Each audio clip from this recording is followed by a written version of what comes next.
How's everybody doing? Good? Nice.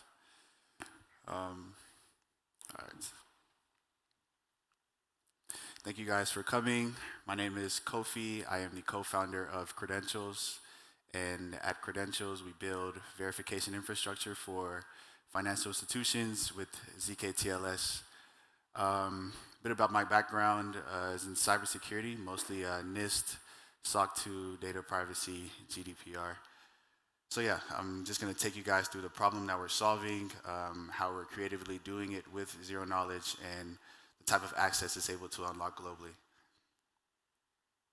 So there's a huge problem within the global digital economy.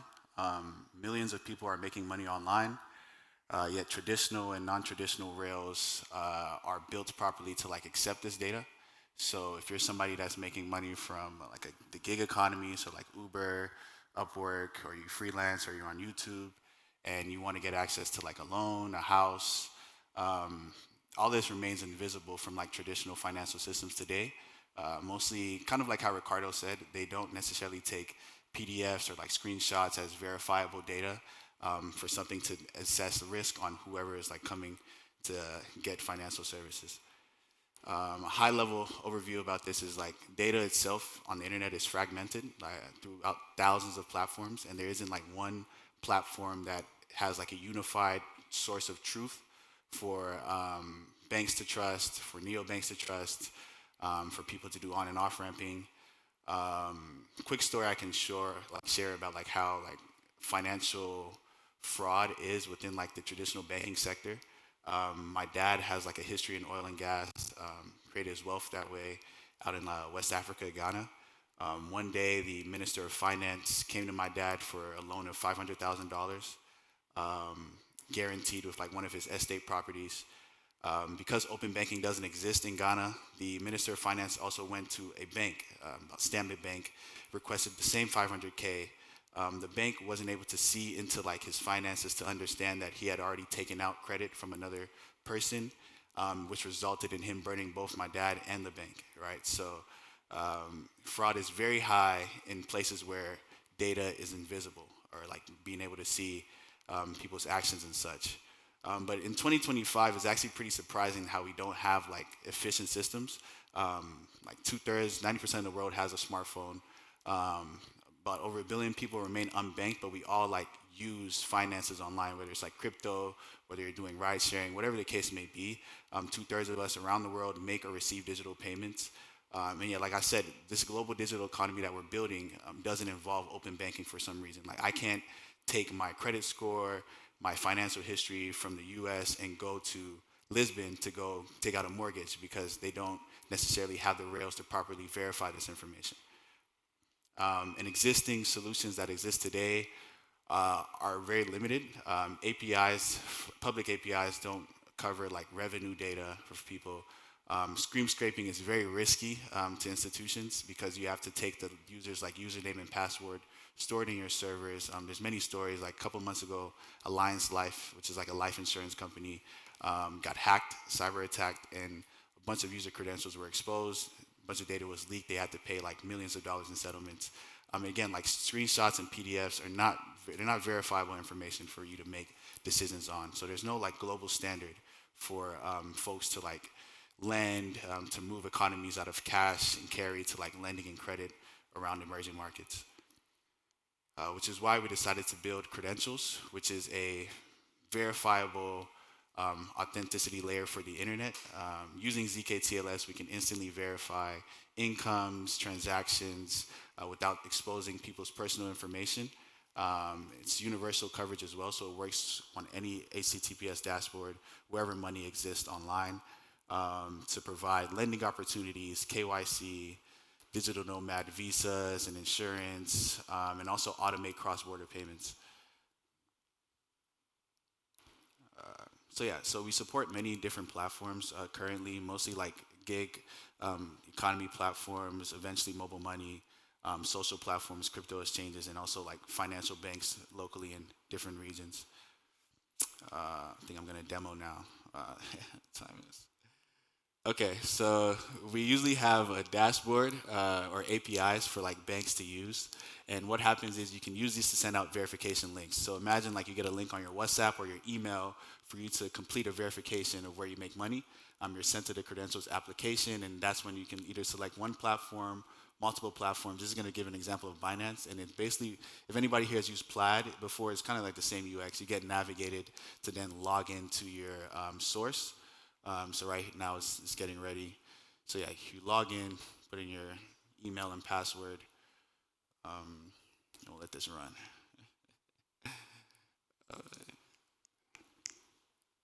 Yeah, but basically once you've logged in, we're then able to like collect data. We're built on top of Reclaim, so we use like their zero knowledge engine to verify the data that's on the platform. This works with anything. Could work with a bank account, could work with your Uber account, work with your crypto platform to create a verifiable proof of like your income, holdings, so on and so forth. Yeah, and then once this is now created, you then are able to like submit this, and this all happens locally on the user's device too. We don't see the data or store it at all.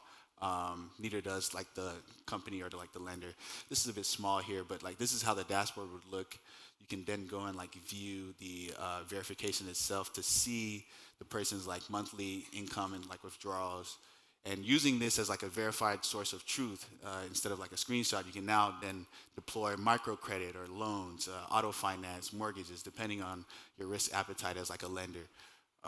So that's one of our products that we have. The second one that we use, so we usually support like neobanks, banks, and we also support on and off ramps for like automated on and off ramping with our SDK. We basically built using AI, a headless browser, and zero knowledge. We're able to verify bank transfers. So somebody comes to you and they want to on ramp $10,000.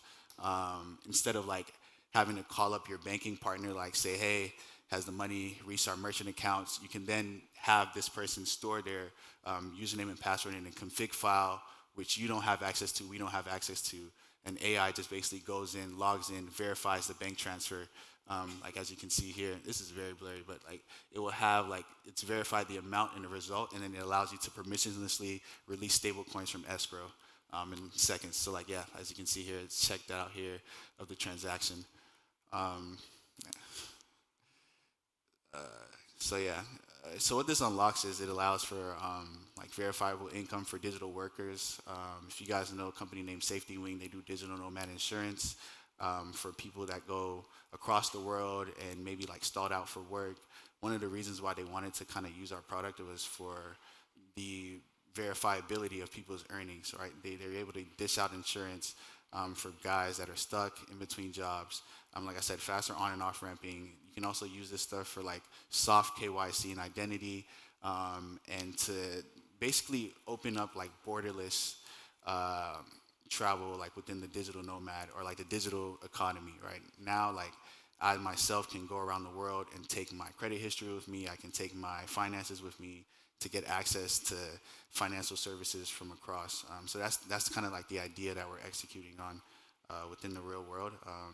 So far, we have a couple of pilots running with a few like on and off ramps to using our SDK for like this automated P2P verifications, and then we also have like neobanks. For example, Cassie Money is a neobank for the gig economy. They use us, which we use zkTLS to verify Uber income to allow them to dish out microcredit to drivers. I know if you guys know, like Lemon from here is like one of the biggest like crypto LATAM platforms within this ecosystem. They have 5 million users within like the digital economy, creators, gig workers, local people that work here, but they have no access into like their income levels. All they can see is people are depositing money, they're spending with their Lemon cards. But with credentials, they can now like increase people's transaction limits. They can also start lending to people here in Latin America, and which is very big too, because over the last 25 years, like depreciation on a dollar hit like 90%. This has become more of like a cash and carry economy. So now you can even create like verified credentials on Lemon, which is like a real reputable company, and go to another bank and say like, hey, I've verified my income with Lemon. I want to get access to said loan or like said house and things of that sort. Yeah, so those are pretty much the platforms we support. Um, and I just want to leave you guys with this. Verification is not just about trust or being trustless. You can actually use this technology to have serious impact within the world.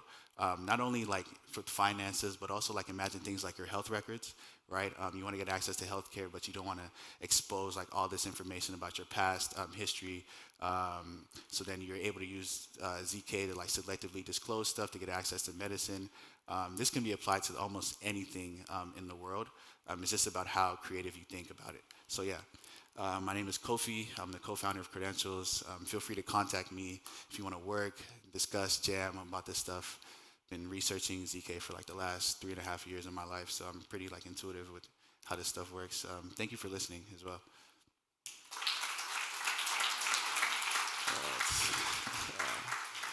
So we have 4 minutes. If you guys, somebody has questions in the back, but So how can zkTLS prevent fraud in the case that it's not like you have a verifiable source of income or deposits? It's like choosing what you want to verify. Like in the case of the example you gave about like the $500,000 and the like the land. yeah, I can prove that okay, I got a land like 500K, and I can verify to you that I own 500K. But like that doesn't prevent that I can misuse that and still do the fraud. And is the problem with that is not verifiability, is like how like the depth of layer of what you want to show the traceability of the money you got. Because I lent this money and now I can misuse it, but I can still prove to you that I own 500K and I can still conduct the fraud. So I'm wondering like how can yeah. zkTLS prevent that? So I guess we'll use that same example. So for instance, like when the guy goes to the bank now and they like verify that he's taking out a credit loan of 500K, it doesn't necessarily prevent fraud in that moment, but now you have more information to question, right? You say, okay, you now have taken out $500,000 with this said property in the memo. Why do you want to come and take out 500K from us with the same property, right? It allows you to kind of have like a layer of defense in that case. But like I agree with you. This isn't necessarily like going to prevent like let's call it, it's not like the secure like magic bullet for fraud, but it's a layer of security, right, that doesn't exist right now, right? We have kind of like no insight into how stuff works, which is pretty sad because there's a lot of stuff that's digital today, but now you kind of have a way to verify things, to then like go deeper with folks like that come into your workplace or come into your stuff. You have more insight into the data basically, to do stuff. So yeah, I agree with you as well. There needs to be more that needs to be done, but this is like a great first step compared to what exists today. Okay, thank you. Okay.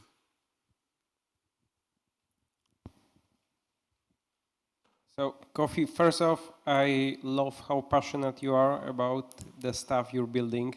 And when I said that zkTLS will change the world, that's because the builders like you or Manza, I love your vibe and the good cause you're working for. Yeah. One question. You are mobile first, mobile only, because you mentioned Reclaim. Is there any way to use that in browser, server side?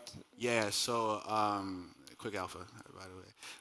We're moving to like a strictly like on the web solution within the next couple of weeks, to prevent like UX barriers of having to download an app and then go through a verification process. So yeah, we'll be strictly on the web like sometime on the third week in December, to where now like you can now just get redirected to the Uber or like the Binance, and you won't even need to see credentials or anything like being in the middle of like your process. It's one of the issues that we had with like, the drivers in South Africa. They didn't want to download the app, which is why like we're quickly changing that process. So yeah, thank you for asking that. All right, thank you. See you later. All right. Any more? Or did you guys have enjoy the conversation? Yeah. All right. Thank you for listening.